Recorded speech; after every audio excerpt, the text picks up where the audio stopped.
Russell Wilson flirting, maybe, possibly, with the idea of not being a lifelong Seahawk, so we'll get to all of that. We're going to start with Tom Brady, but before we get there, Joy Taylor, who betrayed me multiple times yesterday, publicly, privately, on the internet. I was going to say I need to lean on you today because I'm a little tired. Donating all that plasma to pay off my gambling debts tires you out, but I know I can't lean on you for anything, Joy. Oh, I that's just can't. unfair. So how are you? That's unfair. No, I can be a good teammate. The world wanted you to have your, take your medicine on Tom Brady yesterday. So I didn't want to come between that, And I'm a very honest person, as you know, and we all love Danielle. That's just that's what it is. Okay, that's a callback to yesterday of Joy professing to the entire world that I am the least popular member of my own family. Before I get to the Brady stuff, just very quickly, your thoughts on the idea that a fair amount of this loss should be hung around the neck of Patrick Mahomes. Your quick version of that before we get to that in full. Well, I mean, when it comes to quarterbacks, they get a lot of the credit. So in a lot of ways, they should get a significant amount of the blame when things don't go well. But I also think you have to use your eyeballs and be reasonable. And if you did actually watch the entirety of that game, there were some moments where Mahomes wasn't spectacular, but I would lay a very small percentage of the outcome at that game at the feet of Patrick Mahomes. And I would argue that there is not a single quarterback in the league that you could have replaced Mahomes with in that football game, and the Chiefs would have fared any better. But we are not going to start the bulk of the show with the losing quarterback. We're going to start the bulk of the show with the winning quarterback, who once again is Tom Brady. But for the first time in his career, it is Tom Brady without Bill Belichick. And Bruce Arians had some very interesting quotes before the game, but they were just reported yesterday by Sports Illustrated about part of Brady's motivation. So we can show you these quotes. This is the short version of it. I think personally, too, he, meaning Tom, is making a statement. It wasn't all Coach Belichick.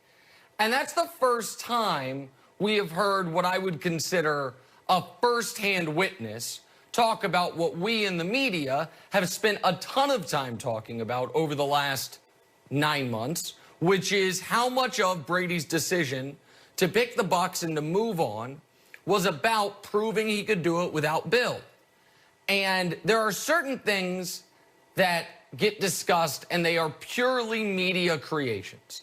And there are certain things, though, that the media is talking about because even though you can't get any of the actual parties on the record, you know them to be true, either through close sources or, in this case, a few close sources, and just your number one best source on everything, logic and reasoning. And that logic and reasoning is this. Tom Brady has had a chip on his shoulder his entire career. What has changed is what the chip is. And I'll explain in a moment how Bill Belichick may have placed the single biggest one on there yet. But when he came into the league, what's the chip on his shoulder? 198.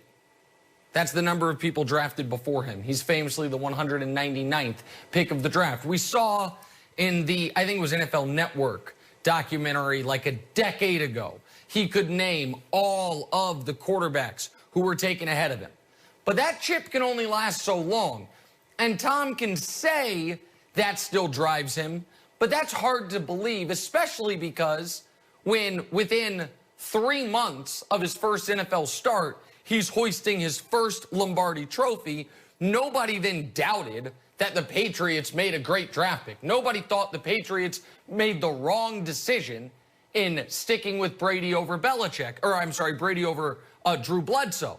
So then, what's the next chip? What's the next challenge? The next one was his rivalry with Peyton Manning. That's another one, if you remember, folks said, oh, that's a media narrative. That's a creation. That's not how it's not quarterback versus quarterback. It's quarterback versus defense. Some of those folks who try to be like, let me tell you how football people think of it. Brady's not worried about Peyton Manning. And then what happened? Was it Spygate, Deflategate? One of the gates, one of the many Patriots alleged cheating scandals happened. And Tom Brady's emails get released. It was Deflategate. And while it was an invasion of his privacy, those emails got released, and so I feel badly about that. There was a very telling email to his father that came in the public sphere when he was talking about Brady versus Manning. This was when Manning was now with the Broncos. And Tom said, he's got 1 or 2 years left. I've got 7 or 8 years left. That'll be the final chapter. Game on. So Brady versus Manning was always propelling him.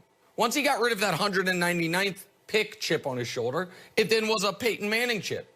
Doesn't matter you have more rings. He has more MVPs. He makes more money. A lot of football people say he's the better guy. But then Brady kept winning, and Manning retired. And so that chip goes away because nobody argues Brady versus Manning anymore. And you know what the next one was? The one opponent no one has ever defeated. Time. It's the old cliche, Father Time's undefeated. Tom did a whole documentary series called Tom versus Time. He told everybody, that's my new opponent. I'm going to play till I'm 45 years old. People think quarterbacks can't play till they're 40. I'm going to totally reframe that entirely. And that was his new challenge. That was his new motivation. And then who stepped in front of that? Bill Belichick, which will eventually lead us to where we are today. But it was Bill Belichick that stood on those train tracks of Tom versus Time and said, this train's not going any further. And Brady, understandably, was apoplectic about it. Because it was the summer of 2019. Everyone says, oh, Tom Brady put his house up for sale. He wanted to leave. That was the final piece of Brady leaving the Patriots. But every other piece was a Belichick decision, despite Brady giving him all the reason to make another decision. So think if you're Tom Brady in the summer of 2019, the only goal you've ever stated publicly that's a personal goal, that's not a team goal, is I want to play till I'm 45. And by the way, I've got this guy, Alex Guerrero. I think he's an amazing trainer. You might think he's a quack. Don't care. He helps me with my body. It's my secret to this incredible longevity. So I'd like to work with him. I'd like to keep playing. I'd like to be a Patriot for life. And Belichick won't let it happen. And Tom, understandably, is like, wait, forget what I've done over the last 20 years. How about what I've done over the last 3?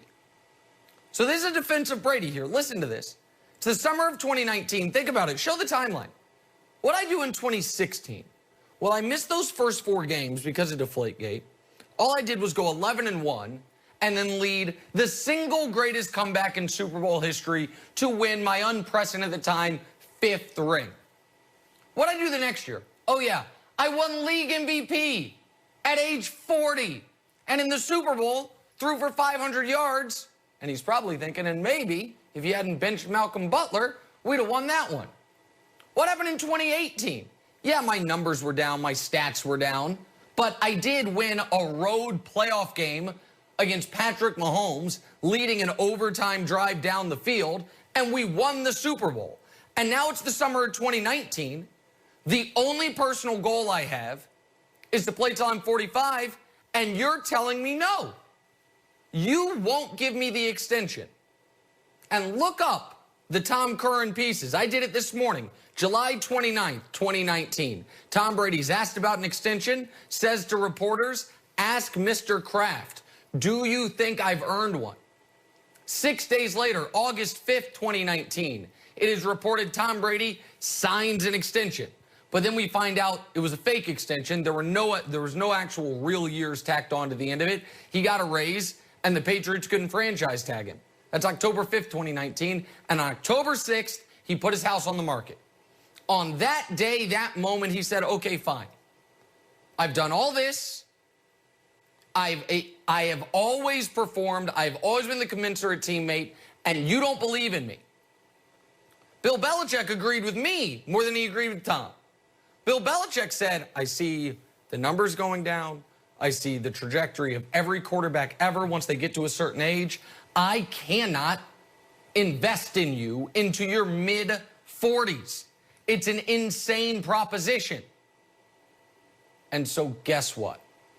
That then became Brady's newest chip. 199th pick, beat ya. Peyton Manning, long gone. Time, well, I won league MVP at 40, and I won my 6th Super Bowl at 41. But now my coach, the man who's been on this journey the entire time with me, the man who should know to doubt me the least, the man who our success is inextricably tied together, he is telling me, as much as he very well may love me, I don't believe in you. I think you believe in yourself more than is realistic. I think you believe you can do something, and for the first time, I don't believe you can. And so you can come to me and ask me for an extension that my boss, Robert Kraft, wants me to give, that the fans of the team want me to give, that your teammates want me to give. And I am going to say no. Not because I don't like Tom Brady, not because I have some grudge against Tom Brady, not because I have something to prove to Tom Brady,